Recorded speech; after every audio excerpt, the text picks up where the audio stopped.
영국닷컴의 디브리핑. 자, 봄비가 시원하게 내렸는데요. 시원하게 내린 봄비만큼이나 이번 주에도 시원한 소식들 몇 가지가 전해지고 있습니다. 마이크로소프트의 홀로렌즈가 드디어 예약 판매를 시작했다고 합니다. 예약 판매를 한다고 해서 무조건 다 살 수 있는 건 아닙니다. 자, 지금 가격은 3,000불이라고 나와 있는데요. 일단은 신청을 해도 무조건 다 살 수 있는 건 아니고 신청한 사람들에 한해서 마이크로소프트 내부적으로 검토를 하고 그리고 거기에 대해서 초대장을 받은 사람만 구매가 가능하다고 합니다. 그리고 한국은 안 됩니다. 일단은 주소지가 미국이어야만 가능합니다. 자, 그래서 만약에 미국 주소에 있는 사람들은 가능해요 라고 물을 수도 있는데요.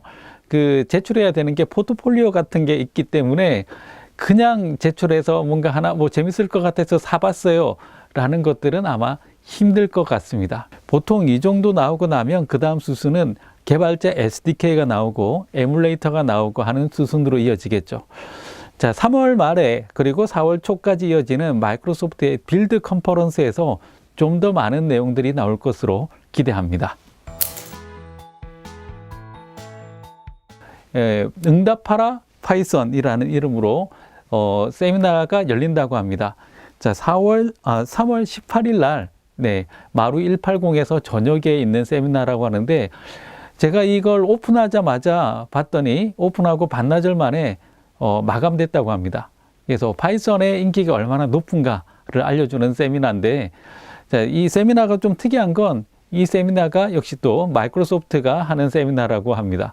마이크로소프트에 물론 제가 나오고요. 그 다음에 이진성 님이라고 어썸마트 CTO님께서 같이 나와서 파이썬과 장고에 대해서 얘기를 해줍니다. 자, 그래서 이런 내용들이 자꾸 반복되고 있는 걸 보면 지금 현재 대세 언어가 스크립트 기반의 언어가 되어 가고 있지 않나라는 생각이 듭니다. 자, 시간 나면 나중에 이 내용은 직접 지금은 마감돼서 참가는 못 하더라도 녹화를 하니까 따로 영상으로 제공해 드릴 수가 있을 것 같습니다.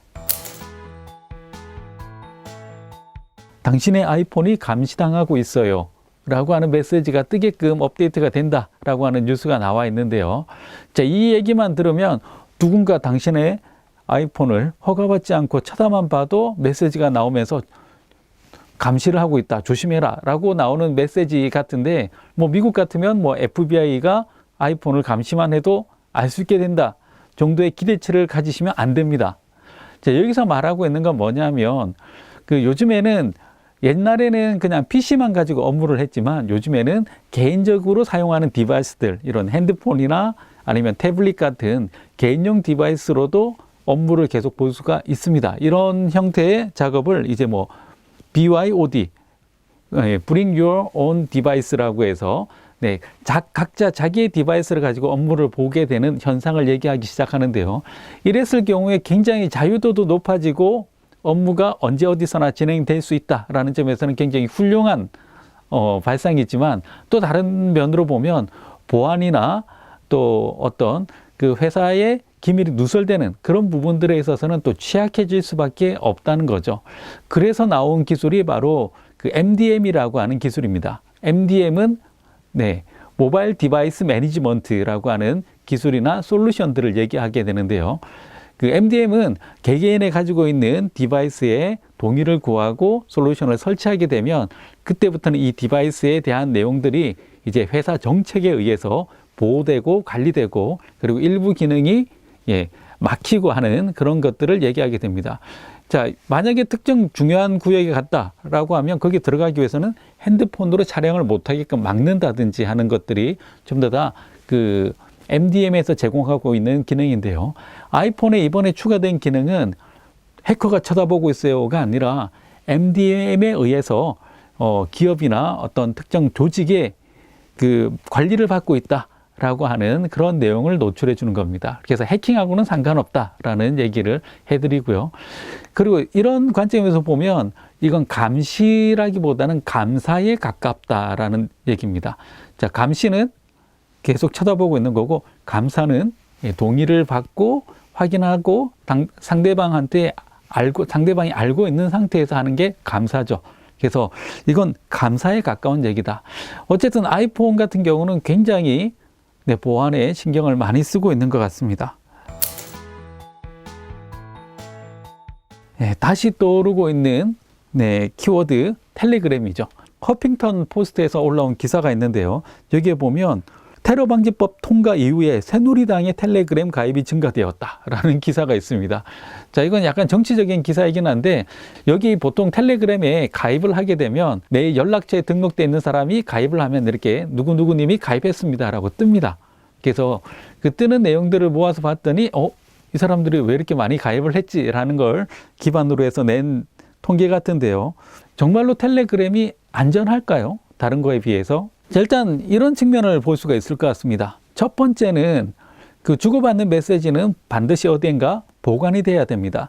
그래야 시간이 지나도 이렇게 그때 당시에 메시지를 안 받더라도 접속하는 순간 메시지를 볼 수 있게 되겠죠. 그래서 그 저장되는 것이 한국에 있다면 한국법에 저촉이 되는 한국법에 따라서 그 오픈을 해야 된다는 겁니다. 그래서 일단은 텔레그램 같은 경우는 데이터가 해외에 저장이 되기 때문에 한국법에 따라서 제약을 받지 않는다라는 점에서는 일단은 좀 더 자유롭다라고 보는 게 있고요.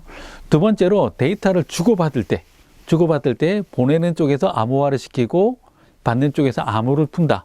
그러면 중간에 데이터를 딱 가로채서 본다면 이상한 문자열만 보게 되는 거죠. 그래서 이런 식의 암호화 체계를 이제 종단간 암호화 방식이다라고 얘기를 하는데요. 이런 식의 종단간 암호화 방식을 지원을 받기 위해서는 텔레그램을 그냥 사용해서는 안 되고요.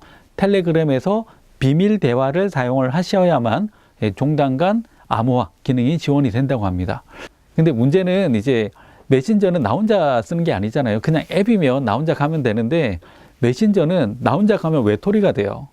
그래서 작년처럼 사람들이 이미 학습 효과가 있기 때문에 작년처럼 한꺼번에 텔레그램으로 이탈한다든지 그런 현상은 있지 않을 거다라는 게 일단 제 개인적인 생각이고요. 대신 둘 다 깔았을 거다. 그래서 기본적으로 잘 안 옮겨오는 사람들하고는 카카오톡이나 다른 메신저로 이야기를 하고, 그리고 좀 편하게 잘 넘어오는 사람들하고는 텔레그램이나 다른 메신저들하고 다른 메신저를 이용하는 방식으로 사용하지 않을까라는 생각을 해봅니다. 자, 어쨌든 메신저 선택은 자유지만 지인들을 끌고 오는 건 여러분들의 책임입니다. 이번 주 뉴스는 일단 여기까지 마무리를 짓도록 하겠습니다. 자, 날씨가 많이 따뜻해졌습니다. 동네에 한 바퀴 돌면서 스마트폰 말고 이제 IT 말고 아날로그적인 삶도 살짝 즐겨보는 한 주 되시기 바랍니다. 감사합니다.